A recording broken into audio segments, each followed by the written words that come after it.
Welcome to another edition of the GM Shuffle with Michael Lombardi, presented by DraftKings and VSiN. I'm your host, Femi and Michael. Michael, OTA season is upon us, and we're back to football. Loving it. Yeah, you love it. I mean, everybody's positive. Everybody's going to go to the Super Bowl. Everybody's having great camps. So it's the good time to feel good about everything. So, look, if not now, when? I mean, if you don't feel good about your team in May, when are you ever going to feel good about your team? It's rare that you walk out to practice in May and not think, oh, we got a good team. Everybody does. You know what? I don't blame these teams for feeling good about themselves at this point of the calendar, because it'd be pretty depressing if you felt terrible about your team before we get to Memorial Day weekend. But no doubt. I mean, you'd commit suicide. You're like, oh, shit, give me one of those cyanide pills. As always, make sure to subscribe, rate, and review wherever you get your podcast. Tweet at us at @MLombardiNFL, at Femi and Michael is where you can find me. Our producer, Stephen Bond, is back with us on the ones and twos. Good to have him, as always, Michael. And I want to start off here. This news came out yesterday afternoonish, late morningish time, and it was from Adam Schefter out of ESPN, saying that the Las Vegas Raiders will be working out Colin Kaepernick. Now, I believe the workout took place yesterday, is what I was reading about, but it's the first workout for Kaepernick with an NFL team since the end of the 2016 season. He hasn't played since that 2016 season. Of course, he went 28-30 in 58 career starts there. And according to reports, it is a legitimate workout. And before we get into all the possibilities here with Kaepernick potentially joining the Raiders, as somebody who's on the outside and has never been in the building, what exactly goes down during these workouts? Well, I mean, these are, you're only allowed to spend a little bit, one day with them. They're not rookie workouts. They're not like, hey, how much time are we going to spend over the playbook and teach you plays? These are kind of like, hey, let's get together. I'm sure he spent time with Josh McDaniels. I'm sure he spent time with Dave Ziegler. My son Mick's there. I haven't talked to him. They've been in the middle of mini camps, but, and then you go on the field, and then there's certain drills that you've got to run. They've got receivers out there to help facilitate the drills, and you tape it, you watch it, and then you kind of sit back and reflect on, like, how does he fit? Is he better than Jarrett Stidham? Is he better than, Nick Mullins? Would he be able to contribute? How does he fit to our offense? What changes in our offense will we have to make? I think there's got to be some symmetry between your starting quarterback and your backup quarterback. You can't have two offenses. I think it's one of the reasons why Baltimore, was successful, in terms of when they shifted from Lamar Jackson, and they went, and then they went into, they changed, they didn't have to change their offense when they went to Tyler Huntley. They were able to contribute and keep kind of the flow of it going, right? So that's kind of what you're looking for. And then the one thing, too, about backup quarterbacks is they've got to play on no reps. They're not going to get very many reps. Football's a mathematical problem, so there's only so many reps in training camp. There's only so many reps during the week. Your starter's going to take the bulk of those. And if you're giving away reps, to the backup, and he'll get 2 or 3 in each period, but he's not going to get a lot. He's got to be compliant, detailed, and understand the offense well enough to go in and execute. I think that's really the bigger concern from the Raiders' standpoint, is the lack of consistency between what Carr does and what Kaepernick once did. I don't know what he looks like today. I mean, 5 years in the NFL is a long time, Femi. It's a really long time, and I tip my cap to him because he's sort of kept himself in shape. I mean, he had the throwing workout at the Michigan spring game earlier this spring, and he's had other workouts where he's had like these showcase things to try to send tape to NFL teams. So he's really kept himself in shape. What was it about Kaepernick that you think attracted the Raiders to him? Now, they haven't signed him. We don't know anything sort of about him joining the team, but a first workout here for him since 2016 is noteworthy. What is it about Kaepernick that attracted the Raiders to him when you look at the rest of their depth chart and him not really matching what the other guys do? Well, I mean, he's got experience as a player. I mean, Kaepernick has played and started NFL games, took a team to a Super Bowl, which is way different than Jarrett Stidham. It's way different than a lot of quarterbacks. I've always maintained, you cannot like Kaepernick the way he played with Chip Kelly at the end of that career in San Francisco, but his resume is still better than a lot of these guys that are backup quarterbacks. I mean, think about how bad some of these backup quarterbacks were last year. Yeah. And so it's like it's the lesser of two evils. You may not love the full game of Kaepernick, but he's better than Nick Mullins, who started a game last year. He's better than some of these other guys that started games, and you're wondering, like Mike Glennon. Like, in fair, I mean, Mike Glennon has made a ton of money, and, like, he's never took a team to a playoff game, and yet Kaepernick did. So I think there's that goes into it. You know, I mean, look, if I were Seattle, I mean, Pete Carroll worked him out. I would be interested. If I was Atlanta, you know, if Atlanta loses Mariota, they're off to Felipe Franks. I mean, are we sure we want to go there? What about Desmond Ridder, our guy? Well, but he's a rookie, you know, so you're going to put him right into the fire? You know, are you going to put him right into the fire? I don't know. I mean, to me, I think if you, and I've said this before, if we're betting over-unders here on win totals, you better make sure you've taken full stock of the backup quarterback. You better make sure you understand who's in there, because you could be going to that.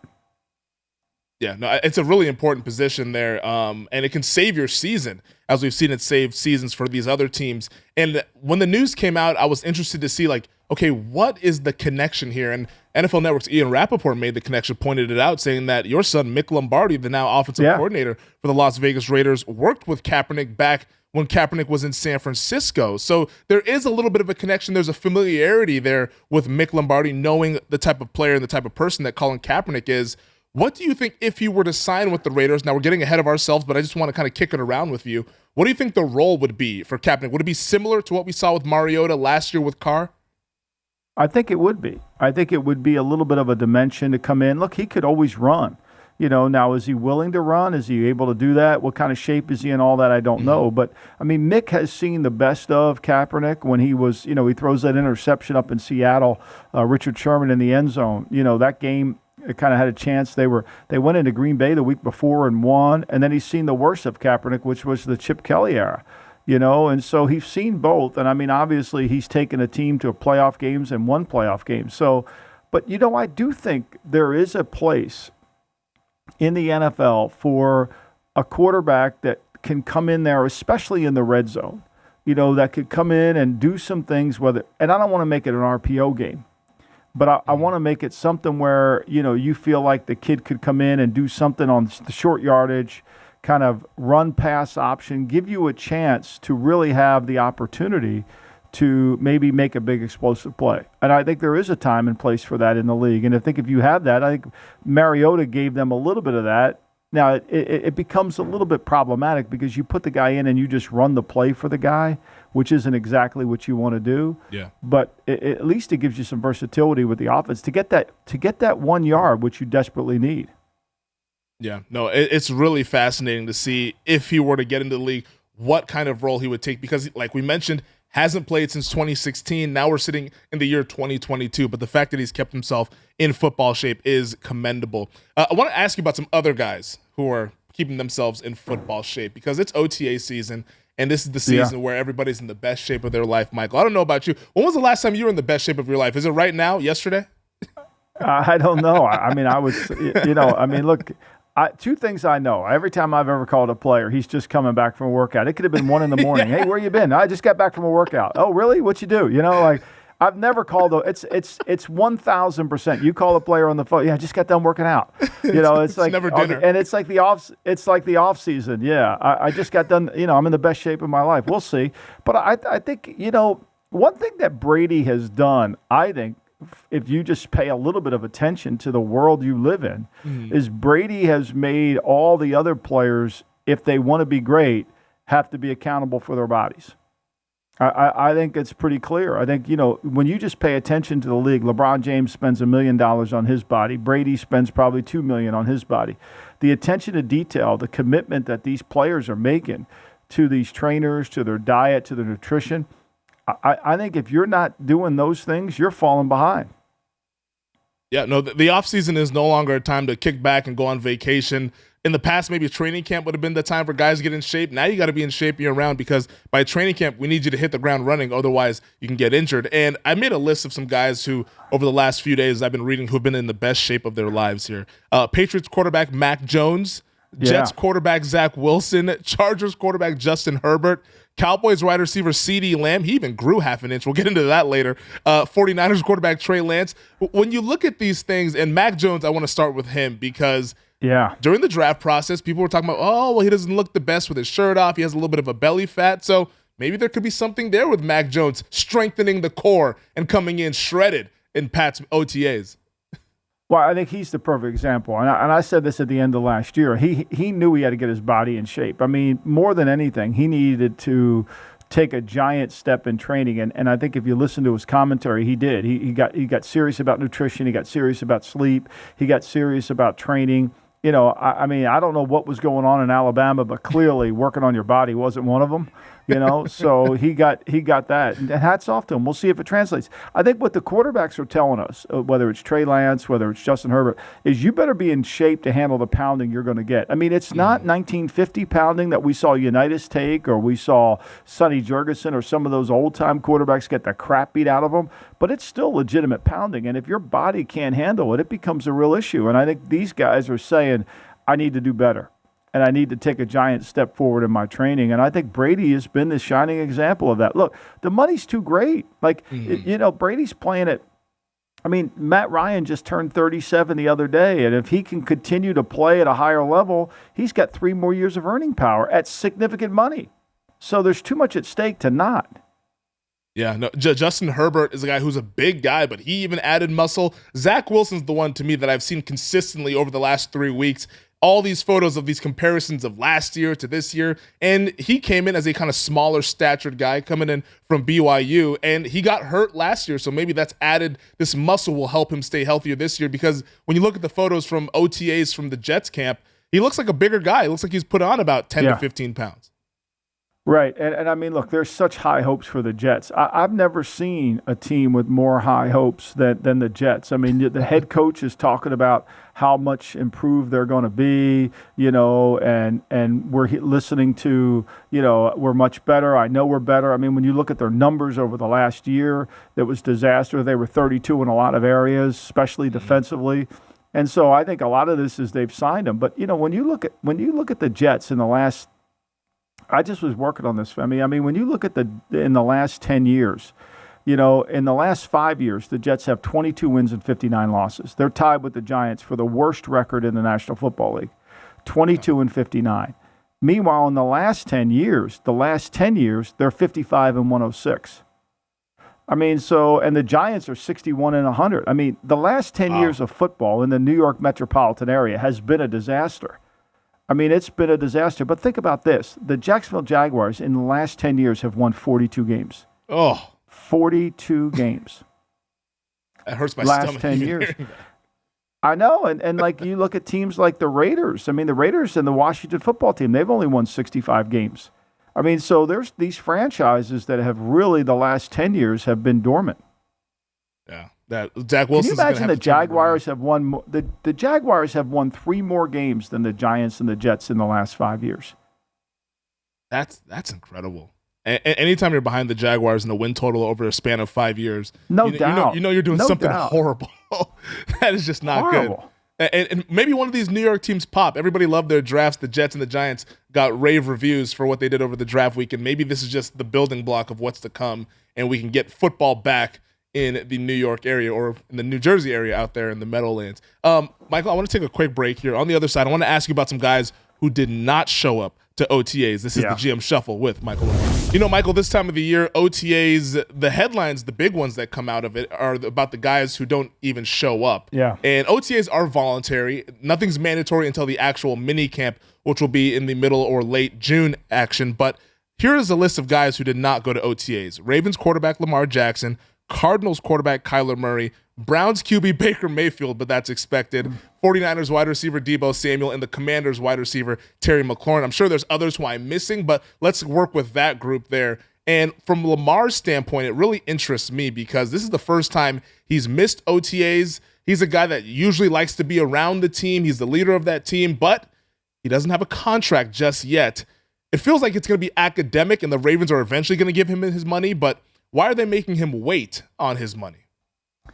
You know, I don't get a sense of that either. I think, you know, it's interesting that there's been a change in the Ravens. You know, Sashi Brown, the former general manager of the Browns, who then went to work for the Wizards, came in to replace Dick Cass. And yesterday he was quoted as talking about the contract. You know, and typically that's never been what Dick Cass has done. You know, so I think you're seeing, you know, is Sashi Brown going to take a more active role on the football end of it, as opposed to what Cass was just strictly on the business end? Now, he said they're going to get something done. I don't doubt that. But, I mean, to me, if I were in Baltimore, I wouldn't be in that much of a rush either. Because, I mean, you know, the 19 season was 2 years ago. He didn't play well last year. I think he's got to take a huge step forward. I'm worried about their offense. I'm worried about their passing game. I'm worried about what they do to highlight Lamar's skill set. And I think, look, they're going to have to sign him, but what is the number? Is it 45? Is it 48? I mean, to me, it's not that. He's not better than Mahomes. You know, he's not better than Aaron Rodgers, who exceeded the $50 million. So where are you going to go? And these contracts are the hardest ones. They're the easiest ones to do, but they're the hardest ones to grasp, because if the player thinks he's worth the same as Mahomes, then that's what's really going to stall it out. And from a quarterback standpoint, and even just with any big contract that gets pushed out there, it's usually, from my read, it's typically not about, okay, this player versus that player. It's always just, all right, who's the next person up to get paid, then gets the most to reset the market. Is that kind of, because it seems like that's the trend of what we've been seeing ever since Joe Flacco in 2012, when he becomes the highest paid quarterback in the league. Everyone's like, what's going on there? But he just happened to be coming off a Super Bowl MVP run, and he happened to be getting paid there. And now we see it with Matthew Stafford. I mean, we saw it with Jimmy Garoppolo when he got paid in San Francisco. A lot of these guys get these deals. Dak Prescott, now Mahomes, Aaron Rodgers reset the market again. Deshaun Watson really reset the market now with the fully guaranteed. I guess if I were running a team, I would say, all right, we got to pay this guy, because I don't know what the alternative is. Lamar Jackson, before he got there, the Ravens were kind of teetering. A lot of people forget that. I mean, John Harbaugh, I don't know if he was in trouble with his job, but it had been a couple years since they'd made the playoffs, and they've been able to make the playoffs every year since then, outside of last year when Lamar Jackson got hurt. And the what I always think about is that the quote of yesterday's price is not today's price. What happened yesterday doesn't affect what happens today in terms of it maybe going up a little bit more. And Lamar Jackson, to me, is the most valuable player in that organization. And if they want to win games, it's going to have to be with him, unless they have some sort of alternative plan to replace him at quarterback, which on the horizon, it doesn't seem like that's really what's happening there on the surface level, I should say. No, I don't see that either. You know, there's no preparation for that. And I think it's just a hard contract to do, because I think, do you want to pay him? Do you want to pay him the in that mid 40 range? Is that where you want to go with this, on a long-term deal that guarantees him? You know, we saw Watson come in at 46 per year with all of it guaranteed. Yeah. Don't kid yourself, Femi, thinking this Watson contract hasn't really stalled some of these other quarterbacks. It really has. I mean, you know, why shouldn't Lamar get all guaranteed? Yeah. You know, why shouldn't he get it all guaranteed? Why shouldn't, why shouldn't Russell Wilson, when he redoes his deal, shouldn't get all guaranteed? I think Russell Wilson's deals hold up because of the new ownership group coming in. Eventually, they're going to sell that team. You know, I mean, we know why Baker Mayfield hasn't been able to get a new contract. Of course, he doesn't have a team. But, I mean, Kyler Murray, to me, is the most dangerous of all of them, because are you sure you want to put him in this category? You think Kyler Murray's going to take $35 million a year? And of course not. You think he's going to take, he's going to want to be paid what Josh Allen is at 43, and he's not the same player.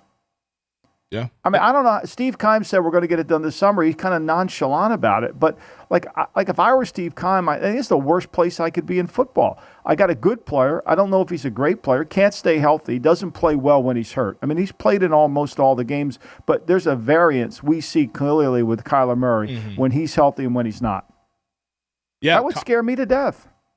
And the Cardinals have probably some trepidation in terms of paying Kyler Murray, but what Keim said on the Pat McAfee show yesterday, he said that they're going to pay him and then they feel like something will get done later this summer.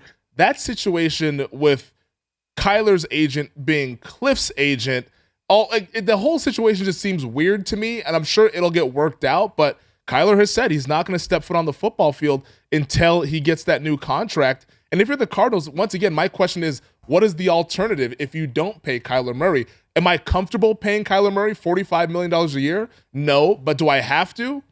Probably yes. It's kind of how I look at it. No, you don't. No, you don't, because you got 2 more years. You got 2 more years. You got this year and you got next year. And if he doesn't want to play football, then that's his choice. He's going to get his contract's going to get told. I mean, look, the other thing is, too, is are we sure he's a great leader on this team? You watch the body language of him during games. I mean, do you want to pay that for a guy? I don't. Like, I don't want to do that. I think he's, to me, I respect the talent. I respect the beep beeps. I respect that, that he's running around out there. But I don't buy into it. Like, I'm not buying, like, I'm not sold that it's worth 45. I don't know how anybody could be, I don't know how anybody could be, including Cliff. Well, the reason why I say that I feel like you have to pay him is because if he doesn't play, we're probably all getting fired because we're going to win 4 games. Like if he doesn't play, I think it's a disaster for Arizona. Well, I mean, look, Colt McCoy's won a couple games for him. He went up to Seattle and won a game. He went, in San Francisco, he won a game. I mean, I don't think Colt McCoy's good enough. He won't stay healthy long enough for the season. I don't think Trace McSorley's going to be able to be the answer either. But, I mean, to me is like, I just don't know how you put this guy. I don't know how you're going to be able to get a deal done and say, okay, Derek Carr just got done for $40 million a year, basically, with $65 million of it guaranteed. And so, is that the deal you want to do? You want to do Matthew Stafford's deal? Do you want to do Dak Prescott's deal? That's kind of when we do the top quarterbacks, which we're going to do blue chip and red chips, we're going to start that 10 weeks before the season starts. I mean, is he a blue chip? No. I'll tease that. He's not a red chip. He's not a blue chip player. He's not the top 5 player at his position. No. There's no way. There's no way he's the top 5 player. So but you're going to pay him like that because you feel like you have to? I don't see it. I don't really see it. I mean, if you just go through it, I mean, you got Brady, Herbert, Burrow, Josh Allen, Aaron Rodgers. There's your blue chips. You want your reds? You got Stafford, Mahomes, Carr, Prescott. I got Mahomes as a red chip based on his play last year. Wow.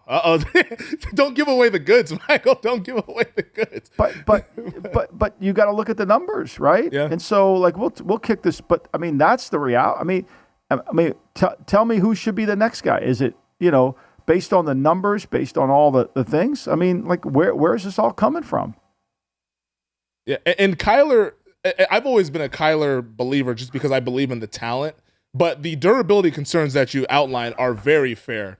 And that's something that is probably what's scaring the Cardinals a little bit because, like you mentioned, when he gets hurt, he's not the same guy when he's not able to do his agile moves in the pocket. And when the beep gets taken away. Yeah, when he can't beep. I mean, look, it's and then when you rush him the right way, watch the games. Like when you rush him the right way, it's hard. Like I don't know how you pay him. I don't know how you pay. Like there's a deal to be made for him. It's just not I don't see it like unless he does something.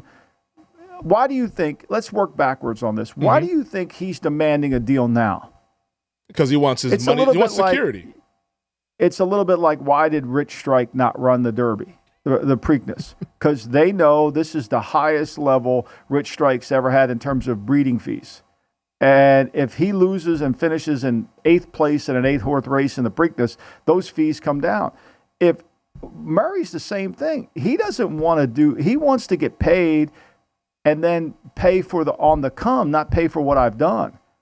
It's the greatest thing in sports is you got to buy this. It's like, why did Sean Bradley not work out for teams during the NBA draft? Because David Falk didn't want anybody to really see what was there. And so you bought on spec. And the 76ers got screwed. It's the same reason. Like, he doesn't want to go out there and compete. Like, if I were Kyler Murray, you would say, well, just go out there, compete, and maybe we'll even get better than Rodgers' deal or Watson's deal. But he wants to get paid now for what has he accomplished? It's a great strategy because it forces you to have to make a commitment. And if you're like Keim and you're saying it's going to get done because you're trying to make the player happy, it's never going to work. Yeah, no, I mean, it's injury security for Kyler Murray. And also, in fairness to him, money today is better than money tomorrow. I'd rather have money. If you're going to pay me the money, I'd rather take it as well. I would. But what's the sense of having a 5-year deal when you're a quarterback in the first pick overall and you're starting to rip it up after year 3? I mean, if you've taken me to the playoffs and we won playoff games like Josh Allen did, okay, great, we'll do it. Like, I know who you are after this point. Like, I don't know who you are. Like, I don't really know who you are right now. Like, I think I see moments of being, but you're asking me to pay on speculation. Like, that never works. No, it's a little bit of a risk there for Kyler Murray. Let's play the game of let's look for an alternative. There's a quarterback that's out there, former number 1 overall pick as well, used to play for Cliff Kingsbury way back when in college when he was at Texas Tech. Baker Mayfield. Would they ever think about bringing in Baker Mayfield to this Arizona Cardinals camp if they didn't want to pay Kyler Murray? Well, I think, to me, that's a move I would make. I would try to bring in. Now, they don't have a cap room. That's the other biggest issue, is they don't have cap space. I mean, when you bring Murray in, you've got to have cap room. The Cardinals don't. The Cardinals are going to just barely be able to get their rookie signed, so they don't have that $18 million to take on their deal. Now maybe if they redo a deal, they could do something, but they've pretty much exhausted those options. So I don't see that. That was a move I would have made if I would have been Keim and I got that letter. I said, okay, here's what we're going to do. Like, I'll bring Mayfield in for a year. You coach him, see what's going on. Like, once you become hostage to you've got to do this. This mentality never has worked. Either you pay or you're going to lose. Like, that never works because you're going to get into a bad contract. It happens every year in the NBA. All these bad contracts are, well, if we don't pay the guy, we're not going to be very good. Well, you're going to not be very good when you pay him. But also with the cap going up, is that also a reason to pay somebody now? Because the TV deals are going to get done. I mean, Apple's probably going to take over NFL Sunday Ticket. The revenue, the NFL, they're not hurting for money. The salary cap could go up, which could alleviate some of these big money kind of quarterback deals, because to me, it almost looks like $40 million a year is the new $30 million a year. Like a decade ago, if you told us that quarterbacks were making $40 million a year, we'd have been like, that's insane. But now that's just cost of doing business. It is the cost of doing business, but I still, is he worth it? I mean, look, there's always that fallacy of nobody's really worth the money. But I mean, when you make that commitment, you're basically eating a huge portion of your paycheck, of your cap, to the player. Can he carry you?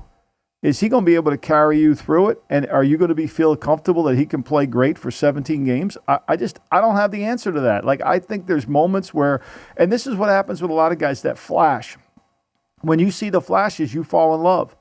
But when the flashes aren't there and he's no longer healthy and he can't move, go back and watch the last game of the year. Watch the Seattle game. I mean, just watch that tape. Like, somebody, it's like when they were sitting there talking about Chet Holmgren being the first pick overall. Is somebody going to put the Arkansas tape on and watch that? Like, are we watching that game, or are we going to pay attention to that? Like, at some point, like, are we going to watch the Seattle game where where basically we weren't very good, or the Ram game where we got destroyed? I had 183 yards of total offense in the Rams game. We had 305 against a bad Seattle team. I mean, are we going to talk about that? How about the Indianapolis game where we couldn't, we're playing at home, we couldn't win that on Christmas Day? Yeah, that was a tough one. It was I bet. But everybody has short memories on this stuff. It's like, okay, you got to pay them. Well, that's because the media says you got to pay them. That doesn't mean you have to pay them. You got to have options. You got 2 years. It's like Tony told Pussy, Puss, you got options. You got options. Steve Keim's got options. He just keeps giving it away. Well, we're going to get it done. Like, Steve, what are you going to pay him? 45, 48? Like, are you going to get lifts in his shoes too when you give him all that money? Give him some longer cleats. I'm one who has fallen in love with the Kyler Murray, the talent there, but I hear what you're saying, and it's going to be a fascinating thing over the course of this offseason. Let me ask you this, Femi. Let me ask you this. Since you're having this love affair and you're smooching all the way to the drive-in. I love me some talent, Michael. How many fourth quarter comebacks did he have last year? I mean, off the top of my head, I can't really tell you how many he had. He had one. He had one game-winning drive. Over his career, in 3 years, in 46 games, he's had 5 fourth quarter comebacks. That's it. 5. Yeah. But what I think of is the first time they played the LA Rams, and that Rams defense that ended up leading them to the Super Bowl, he made them look silly. Like there has to be a middle ground here with Kyler. And I get what you're saying about the ceiling or the floor might be low, but the ceiling is also there as well. All right, he let him back against Detroit. Okay. He let him back against a bad Cincinnati team in 19. He let him back against an Atlanta team in 19. Then in 20, San Francisco, Seattle, Buffalo, Philly. And then again, last year it was the Minnesota game. That was it. One game. Like, I want to see more. Like, aren't I entitled to see more before I get $48 million out, or I should just pay it? No, you are entitled, and he's only been in the league for 3 years. So, like you mentioned, he has 2 years left on that deal, but he's going to want the money now that he's eligible for it. But to me, I just always think of, okay, if we don't pay him now, he's clearly going to be pissed off even if he comes back. He's pissed off now. You can't make him happy. This guy's perpetually pissed off all the time. Look at his body language on the field. He's always pissed off. Like, he shows no leadership skills whatsoever. None. Like, nobody can deny that. The guy shows no leadership skills on the field at all. And he shows less off the field. Like, oh, okay, I'm not coming. Even though I'm under contract, I'm not coming to OTAs. Like, okay, don't come to OTAs. You were so good last year. Don't even bother coming. I just think we fall in love with this one play. I think I marvel at his speed, his quickness. But when it's the fourth quarter of a game in the playoffs and you rush him the certain way and you contain him in the pocket, he's the mayor of Munchkinland. I mean, he's short. He needs lifts. Maybe we can pay him and trade him to like New Orleans or some team that needs a quarterback. I mean, you couldn't run New Orleans scheme with him in there. You couldn't. You couldn't run that scheme because you got to be able to get him on the move. You got to get him out of there. He can't see. Same problem with Baker. They both can't see. I mean, and then you worried about him getting hit. Yeah, no, Kyler Murray is going to be a topic of discussion all throughout the offseason, but we're going to take another quick break because you wrote about the Indianapolis Colts, and I want to ask you about them next year. This is the GM Shuffle with Michael Lombardi. All right, Michael, a team that I'm high on heading into this offseason, the Indianapolis Colts, ended up being the topic that you wrote about today for VSiN. What prompted you to discuss this Indianapolis Colts team, and what kind of stands out when you look at that roster? Well, I think Jim Irsay, his collection of guitars and, his commentary on Carson Wentz led me to think, and doing this book that I've written that, I was going through a lot of the history of the Baltimore Colts and certainly when his dad owned the team. But, I mean, Jim Irsay's been around football a long time, since he's a kid. It's the only profession he's known. Mm-hmm. And I felt like, his willingness to come out and say what he said about Wentz, which I thought was true. Who could disagree with it? And his ability to stand by Reich and Ballard, even though, most owners could say, well, you made that decision, you should get fired, I think was something. And I thought, just when you peel back the layers of the Colts, I think there's this perception of them that is, well, they're really good on defense and Wentz just screwed everything up. When that's really not true. And what highlights to me more than anything when we talk about their over win total at 9.5, and I wrote about this, is the fact that they're only 14-10 in the South. Since Frank Wright's been their head coach, they've only are 4 games above 500 playing in the South. That's to me, to me, that's where the focus has to be. And I think the addition of Matt Ryan will be really good. I think the two things that I wanted to highlight in the piece was their inability to dominate the South. And even though we don't compare this player to Kamara or Christian McCaffrey or, Austin Eckler, Jonathan Taylor as a pass game receiver is remarkable. Averaged 9 yards a catch, had 40 catches last year. I mean, to me, with Ryan, and if you're playing fantasy, I think he's should be one of the first picks in fantasy because he's going to give you 5.5 yards a carry, and he's going to give you 9 yards in the passing game. He's going to catch more balls with Ryan than he ever did. So to me, this guy is so unique that we get caught up how great of a runner he is, but he's really a weapon out of the backfield. Yeah, and it's interesting because that's what he was knocked about. Like, coming out of the draft, everyone said, "Oh, can he catch passes? Can he catch passes?" Because Wisconsin doesn't really throw to their running backs that much, but he clearly can do it. He just wasn't asked to do it up there in Madison. He was a terrific runner, had some issues with the fumbling, but he's corrected that as he's got to the NFL, which not a whole lot of guys can do. That speaks to what his work ethic is like, as he was one of the best offensive weapons in the league last year. Well, just think about this, and I've been bitching about this for 3 years, right? Since they paid Zeke, right? Zeke had 65 targets last year. He had 47 catches. Zeke averaged 6.1 yards a catch. Taylor's averaging 2.9 yards more per catch. He's got 7 catches more. And Taylor's ratio, which to me is something we don't talk enough about, is the targets compared to the catches, right? So what you want to be able to do is have that ratio. I think his was 51-40. I mean, that's a productive ratio.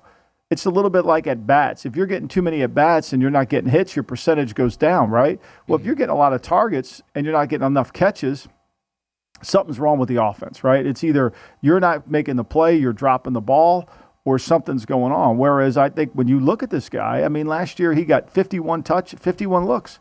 I mean, Hines got 57. They both had 40 catches. This guy averaged 9 yards a catch. I think he's going to expand his game with their offense. And I think the additions of John Fox and Gus Bradley on the defensive side, I think the combination of the two, I like the Colts' chances better. The Colts right now are the favorites at DraftKings, our show sponsor, to win the division.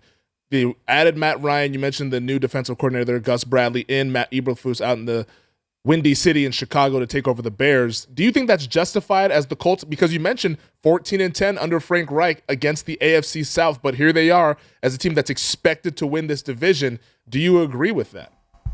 Well, I do, because I think, look, we know Houston's in rebuilding mode, and we know Jacksonville is too. And Jacksonville should be improved. There's no denying that. I mean, just getting Urban out of there is going to improve them, right? Yeah. And, Houston is, whether Davis Mills can handle the job, we'll see. He did a better job last year. He played well. But I think what the concern I have, and I have this every year with Tennessee, is you've been reading this as much. Traylon Burks must be completely out of shape, right? Yep. He can't stay on the practice field. I mean, if they think they're going to get production out of him as the first round, he's going to have to really change. And then Robert Woods is coming off of a knee. How effective will he be? Are there going to be enough weapons around Tannehill besides Henry? I don't know. I mean, I think they're better on defense. I think there's no doubt. I think they'll get, they've done a good job of repairing that defense. They're going to have to run the ball and play. But the door's wide open for the Colts if Ryan plays to a level that I think he's capable of. And when he had this offense, right, when he had this style of offense in 16 going back to Atlanta, he averaged 9.3 a pass. Now, you say to me, well, the Colts don't have a number one receiver. And I say, yeah, you're probably right. But in this style of offense with play-action pass, I think Pittman, I think he had 88 catches last year. He's not a one, but he can add value to the team. They've got to get Paris Campbell some kind of production. The guy's played 15 games in 3 years. I mean, he's been a complete durability issue, right? And Alex Pierce has got to come through for him. But more than anything is, look, here's what I think people miss a little bit about the Colts last year. They only played 28 minutes of defense, 12 minutes of defense. And yet the play count, the amount of plays they played in that 28 minutes was exactly the same as their offense ran. The offense ran 1,057 plays. Their defense played 1,050 plays. They played 4 minutes left, but played as much because they were so shitty on third down. They were so shitty, they were not good in situational football, which is what they got to change. I was reading stuff out of Indianapolis, the reports that are coming out of OTA camp, and they're wowed by Matt Ryan. This is what Frank Reich said to the media, quote, "These last few weeks with Matt have been incredibly eye-opening to what a pro he is. I always knew he was a great passer, but his accuracy, it's insane." And later on, he was kind of almost comparing him to Peyton Manning, Phillip Rivers, other guys that he's been around. They're loving Matt Ryan. Michael Pittman said he's so accurate, all you have to do is run, turn, and then you catch it. The ball's right there. So far, the early returns look pretty good with the new QB1. I think they're going to be really good. I mean, when you study Ryan last year and you see how many – I mean, this guy's gotten sacked over 40 times in the last 4 years. He's gotten the shit kicked out of him. I mean, they didn't protect him very well. And yet he was still able to keep his eye level down the field. He was still able to make some throws. They've got to do a better job with him in the red zone. I think he turned the ball over too much in the red zone last year. But I think Ryan's going to be a huge help, especially since he's not the straw that stirs the drink. I mean, he doesn't have to be the guy. This is Jonathan Taylor's game, right? It's Jonathan Taylor's moment to really shine. And, look, last year, Matt Ryan on a shitty team, 4 fourth-quarter comebacks, game-winning drives. I mean, on a shitty team A team that gave up 560 points, although they don't need defensive help. They need another receiver, Femi, because they only gave up 560 points. The year before, they gave up 626. And the year before that, they gave up 606. No, excuse me, I'm sorry. The points allowed. No, I was giving you the pass. No. But, I mean, they give up so many points. Like, seriously. Yeah. Maybe Drake London can play both sides of the ball like high school days. He's going to have to. Yeah.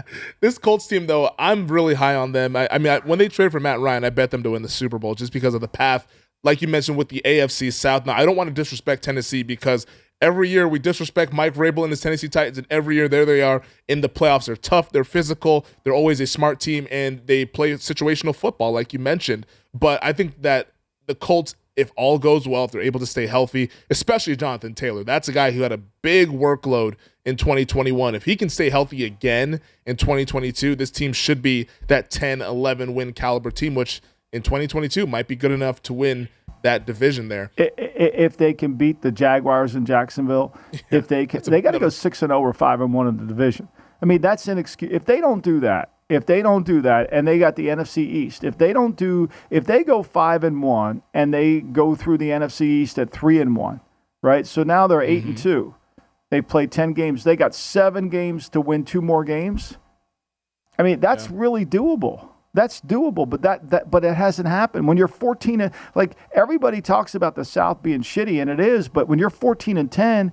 You got to win it. You got to win who you play. It's one of the things that you constantly look at your board in your office. Is you're always looking at, how do we match up to the division we play in. It's one of Al Davis's pet peeves. It's like every question he would ask you as it relates to the AFC West. How does this guy block that? How does this guy attack that corner? If you can't win, and 14-10 ain't going to cut it. Yeah, no, they have to improve there, and winning at Jacksonville will be the first step in improving that, because it has been a house of horrors for them, Duval County, as it cost them their season last year, and it cost Carson Wentz his job. I want to take one quick break here. On the other side, I want to ask you about a new general manager that we have in the National Football League, and also the return of Sopranos in 60. Hang with us. It's the GM Shuffle with Michael Lombardi. All right, Michael, we have a new GM in the National Football League here with the Pittsburgh Steelers. After months of interviews, they finally settled on their guy, an in-house guy. Omar Khan will take over for the Pittsburgh Steelers as their new general manager. He worked inside the building almost as a successor here in Pittsburgh, similar to Eric DeCosta taking over for Ozzie Newsome out there in Baltimore. But his most recent role, he was a VP of Football and Business Administration, started with the organization in 2001. He's only 45 years old, so he stepped foot in the organization at 24 years old. He has a really impressive background here, mainly on the cap management and negotiating side is what I was reading up on him. But I wanted to ask you, as a general manager, when is the best time to be hired? Is it after a regular season, or is it after a draft? I think it's after the draft. I think Omar can go in there. He's been involved with the draft. He's seen how the Steelers do things. And I think more than anything, he's not going to change how they formulate their opinions, how they collect data. He brought Andy Waddell in to be his director or assistant general manager, which gives him another football guy. And Omar is, he started at the Saints. He went up there. He knows how they operate. He knows the inner workings of what's going on with the Steelers and the process. And now he can implement whatever changes he wants to make, whatever subtleties he wants to bring to the job, he certainly can. But the idea of getting it now is the perfect time. He can build his team around him that he wants, and the first move was to bring Weddle in from the Eagles, who also interviewed for the GM job, but he took the assistant GM job. So good for him. I mean, look, I appreciate any time a guy that's worked within the organization, has paid his dues, and gets there, because he's seen the rough roads. I mean, he's been with Kevin Colbert every decision he's made. He's been right there lockstep, so he's got experience at the job. Yeah, it's goes in line with what that Steelers organization is and its continuity. So it shouldn't be a surprise that they hired somebody who was in-house, who'd been there more than a decade, or more than 2 decades, I should say there. It's not an outsider that's coming in here. And I think that's really why you see certain teams draft really well, because that continuity, what kind of player fits with your organizational philosophy. So it's not just a mix and match of, well, that was the previous regime, I don't know about that guy, well, I like this guy. This is going to be cohesive, and it's going to be a smooth transition.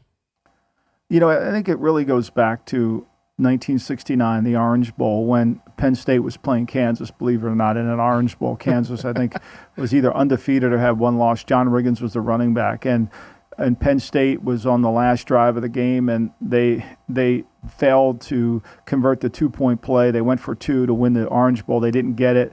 They had Kansas had too many men on the field. They ran it again. They won the Orange Bowl. Paterno now is a hero in Western PA. The Steelers are trying to hire him as their head coach. He sleeps on it, decides he's not going to take the job, and they turn to Chuck Noll. And that turning to Chuck Noll, combined with Dick Haley, Todd Haley's father, and then this man, Bill Nunn, who's in the Hall of Fame, one of the first African-American scouts, that changed their organization tremendously. And that change that happened in '69 is still in place today. They scout inside out. They know who they are. They've modified. They've adjusted. They've adapted. But the blueprint and the foundation that Noll laid, and Noll was a tremendous scout. No, I don't think he gets enough credit for this. You know, back in those days, he used to go on the road. They used to go on the road most of all of February, March, and April. He had half the country when he was working for the Colts before he came to the Steelers. So he did that. And I think that continuity that they've developed, it kind of spreads perfectly with what they did with Hiram Khan. You know, because when you come into a new place, you can't really change. They're used to doing it a certain way. You have to adapt because they have been successful. I mean, they have been very successful in what they've done over the last, 20, 30 years, since '69, really. I mean, they might have a bad year here or there, but let me see. They've got 51. The last 5 years, they're 51, 28, and 2. The last 10 years, they are 99 and 60. Yeah, no, that's as steady as it can be. They're averaging about 10 wins roughly per season. You've been in that role as a general manager. What piece of advice would you give Omar Khan? I think what I would give Omar Khan is evaluate the evaluators. I think that's the number one thing you got to do in that job. You got to know who to trust and in certain areas of whose expertise are in. You know, some guys are really good at linebacker scouting. Some guys are good at wide receiver. Some guys are good at offensive line. You've got to really understand the guys that are evaluating and make sure you evaluate the evaluators. And then basically put a little bit of I'm going with this guy on this one because he does a good job here. I'm not going to listen to this guy. And you don't have to come out and say it, but you're kind of working that. And I think you've got to do a good job of internally scouting your scouts to understand what they bring to the table and what benefits you have. That would be one. Two, I think I would remind him to ask the question, like we talked about the other day, is what do they know that we don't? You know, let's be more curious on what we're doing and maybe adapt our style a little bit in terms of where we are today. Yeah, curiosity, I think, is one of the traits that every person who's been really successful in whatever arena, curiosity seems to be the common theme about all of those people. They were always curious, willing to ask the questions that others were not. So we wish Omar Khan the best of luck. Big shoes to fill, filling the shoes of Kevin Colbert there in Pittsburgh, but the Steelers, they say that he's the guy to do it, so I'm sure that he is more than qualified to take over in that role. Before we get out of here, Michael, the Sopranos in 60, the people have been asking for it. The Sopranos in 60, it's on buddy. You. I mean, you got to catch up. So last night I watched episodes 5 and 6 of the first season. Still taking my time as we go through, but we'll start to have some nights where there's no sports going on or no big events going on as the NBA playoffs start to wrap up here. And I had some thoughts about Sopranos in 60, so we're going to try to come heavy or not come at all, as Uncle Junior said there in the episode. But interesting stuff. Meadow in episode number 5 starts to really question Tony. And it's when they're going to college in Maine. Yeah. So this is called college, and then he goes and whacks the guy. Yeah, he whacks the informant. Yeah, Fred the informant or whatever he goes by. He was the witness protection agency. You can't get away from being a mafia boss, even when you're out taking your daughter to college. You know, and like the job creeps up on you. She's just drilling him with questions. It's like, why are you at the phone booth? Why are you here? What's up with your shoes? Why is your hand cut? And he's keeps denying. He's like, oh, the mafia is not a thing, all this stuff. But he kind of slowly starts to tell her what's going on there. But I thought it was an interesting dynamic of now the family members and the mom, Carmela knows, but like the kids are starting to kind of pick up on, hey, our dad he's not in the waste management business, really. He's maybe in the mob business. But one scene that really made me, and it wasn't a scene, it was all throughout the episode, there the question marks and the red flags were flying immediately was Father Phil. Like the minute Father Phil walked into the house, I was like, this guy's up to no good. He came for baked ziti. And he said, I really love the baked ziti and all that. Movies. And all of a sudden, then their faces are like 2 inches apart. He's looking at her lips, at Carmela's lips. I'm like, what is going on here? But I mean, I guess that's karma for Tony for some of his transgressions that he does. But we're starting to pick up here in this first season, I shall say. Oh, yeah. You're going to get to the good stuff. I mean, like to me, Pax Soprano, which is episode 6 that you saw, was written by the great Frank Renzulli, who's one of the great writers of the show. He has some of the greatest lines, the humor that he's able to invoke on that. And, Father Phil in there, and they talk about The Godfather, which one Tony likes the best. He likes him when they go back to Italy, Godfather 2. And then, to me, now you're going to see the emergence of Uncle Junior take over, and you're going to see how Uncle Junior kind of Tony tries to tell him the story about not trying to go down there, and he tells him a story about Caesar not to fuck all the girls and just take your time and share your wealth, which Uncle Junior doesn't quite get to it, as he says, just spit it out. Tell me what you're thinking. But it really is you're going to see the buildup of the relationship between Tony, his mother, and Uncle Junior as that all comes together. And how they kind of put Junior in the front to be the linchpin to basically, well, you got, some of the great characters behind the scenes. I mean, Jimmy Altieri and Larry Boy, one of my favorite characters, Larry Boy. I wish he was in more episodes because he's so good. But I think it's just this season is so good. And eventually when you get to Boca, that's when it starts to really go. Yeah, because Tony is just conceded to Uncle Junior, say, hey, you're going to be the guy, and we're all good here. So there's no longer the friction that was there early on there with Uncle Junior's crew and then Tony's crew. And don't get me started on Christopher. That kid just runs hot at all times. Neck brace going on. Wait.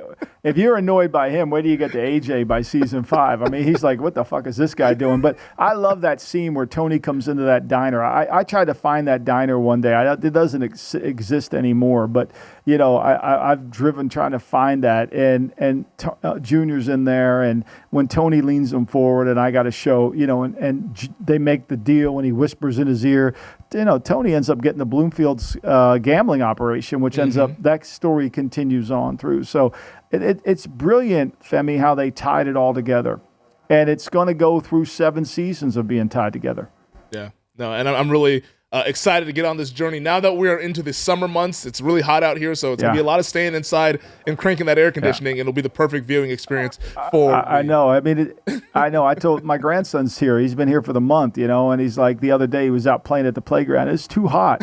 I'm like, brother, man, you're going to Vegas. If you think this is hot in Jersey, we have a little ocean breeze coming to you. Like you're in trouble. Yeah, wait till July. Wait till July. Yeah. That does it for this week's episode. He'll be here in July. He'll be here in July. Oh, so there you go. So he'll get a little bit of ocean breeze, go play in the water a little bit. But that does it for this week's episode. Awesome talking to you as always, Michael. Thank you to DraftKings. Thank you to VSiN. Thank you to our producer, Stephen Bond. And we will be back next week. Michael, I'll talk to you then. Thank you, Femi. Thanks for watching the GM Shuffle with Michael Lombardi. And for more videos like this, make sure to subscribe to VSiN Live and the GM Shuffle podcast with Michael Lombardi, presented by DraftKings and VSiN, wherever you get your podcasts.